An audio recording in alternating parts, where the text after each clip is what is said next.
السلام علیکم ورحمۃ اللہ وبرکاتہ۔ جی، گروپ میں یہ پوسٹ شیئر کی گئی ہے اس نام سے کہ مولوی کیا کہتا ہے۔ تو اس میں جو باتیں لکھی ہیں ان میں سے 5ویں نمبر پہ جو بات لکھی ہے کہ کیونکہ قرآن کہتا ہے کہ دین کے کاموں پر اجرت لینا حرام ہے، تو یہ جھوٹ بولا گیا ہے۔ کوئی بھی پوسٹ شیئر کرنے سے پہلے تھوڑی سی تحقیق کر لیا کریں۔ قرآن کی جو آیت کا حوالہ دیا ہے اس کا یہ مطلب قطعاً نہیں ہے کہ قرآن یہ کہتا ہو کہ دین کے کاموں پر اجرت لینا حرام ہے، بلکہ یہ جائز اور درست ہے۔ بلکہ نبی کریم صلی اللہ علیہ وسلم نے اس کو سب سے اچھی اجرت کہا ہے۔ صحیح بخاری کی حدیث ہے 5737، نبی کریم صلی اللہ علیہ وسلم نے ارشاد فرمایا ان احق ما اخذتم علیہ اجرا کتاب اللہ، کہ سب سے زیادہ اچھا یا سب سے زیادہ حق جو تم اجرت لیتے ہو وہ کتاب اللہ پر اجرت لینی ہے۔ تو یہاں یہ کہا گیا ہے کہ دین کے کاموں پر اجرت لینا حرام ہے، اور آگے لکھ دیا ہے کہ سورہ بقرہ کی آیت نمبر 174 میں یہ بات لکھی ہوئی ہے۔ اگر آپ اس آیت کو پڑھیں تو اس میں قطعاً ایسا نہیں ہے۔ اس میں یہ لکھا ہوا ہے آیت نمبر 174 ان الذين يكتمون ما انزل الله من الكتاب ويشترون به ثمنا قليلا اولئك ما ياكلون في بطونهم الا النار ولا يكلمهم الله يوم القيامه ولا يزكيهم ولهم عذاب اليم۔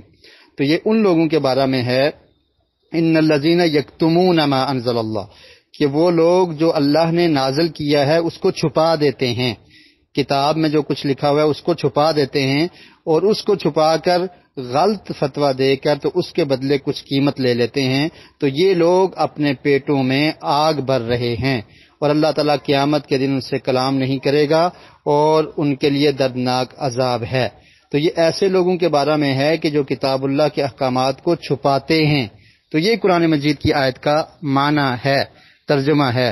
اور اسی طرح جو دوسرا حوالہ دیا گیا ہے آیت نمبر 41، تو اس میں بھی اللہ تعالیٰ نے یہ ارشاد فرمایا ہے وَآمِنُوا بِمَا أَنزَلْتُ مُصَدِّقًا لِمَا مَعَكُمْ وَلَا تَكُونُوا أَوَّلَ كَافِرٍ بِهِ وَلَا تَشْتَرُوا بِآيَاتِي ثَمَنًا قَلِيلًا وَإِيَّايَ فَاتَّقُونِ، کہ ایمان لاؤ اس چیز پر جو اللہ نے نازل کی ہے، جو تصدیق کرنے والی ہے جو تمہارے پاس ہے، اور تم اس کے ساتھ سب سے پہلے کفر کرنے والے نہ بن جاؤ، اور نہ تم اس کے بدلے میں تھوڑی قیمت لے کر اس کی آیات کو بیچو، اور اللہ ہی سے ڈرو۔ تو یہ ان لوگوں کے متعلق ہے کہ جو کتاب اللہ کے حکم کو چھپا دیتے ہیں اور غلط فتوے دیتے ہیں، تو ان کے بارے میں وعید ہے۔ تو اس سے یہ ثابت کرنا کہ دین کے کاموں پر اجرت لینا حرام ہے، تو یہ قطعاً غلط ہے اور قرآن پر بھی بہتان اور جھوٹ ہے۔ تو اس لیے تھوڑا سا دیکھ لیا کریں۔ اکثر گروپ میں ٹائم نہیں ہوتا کہ ہر پوسٹ کو دیکھا جائے، لیکن میری نظر سے گزری، ایک بھائی نے بھی اس بارے میں بتایا تو میں نے کہا کہ گروپ میں اس کی وضاحت کر دی جائے۔ تو اس پوسٹ میں یہ جو بات لکھی ہوئی ہے کہ دینی کام پر اجرت لینا حرام ہے، اور آگے قرآن مجید کی آیتوں کا حوالہ دیا ہے، تو یہ قطعاً غلط ہے۔ اصل میں قرآن مجید جب سمجھا جائے گا اور جو راسخین فی العلم ہیں، علماء حق ہیں، تو ان سے تفسیر پڑھی جائے گی تو تبھی یہ باتیں سمجھ آئیں گی۔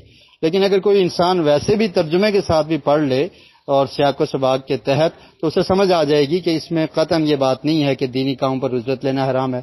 اور اگر حرام ہوتا تو اللہ کے رسول صلی اللہ علیہ وسلم فرما رہے ہیں کہ سب سے زیادہ حق اور سب سے زیادہ بہترین اجرت وہ ہے جو تم کتاب اللہ پر لیتے ہو، اور اس میں اہل سنہ کا بلکہ قرآن و حدیث سے دلائل ہیں کہ اجرت لی جا سکتی ہے۔ بلکہ یہ جو صحیح بخاری کی حدیث ہے اس میں پیچھے وہ واقعہ بھی ہے کہ صحابہ کرام نے سورہ فاتحہ کا دم کیا اور اس پر اجرت لی۔ تو اللہ رب العالمین ہم سب کو سمجھنے کی اور اس پر عمل کی توفیق نصیب فرمائے۔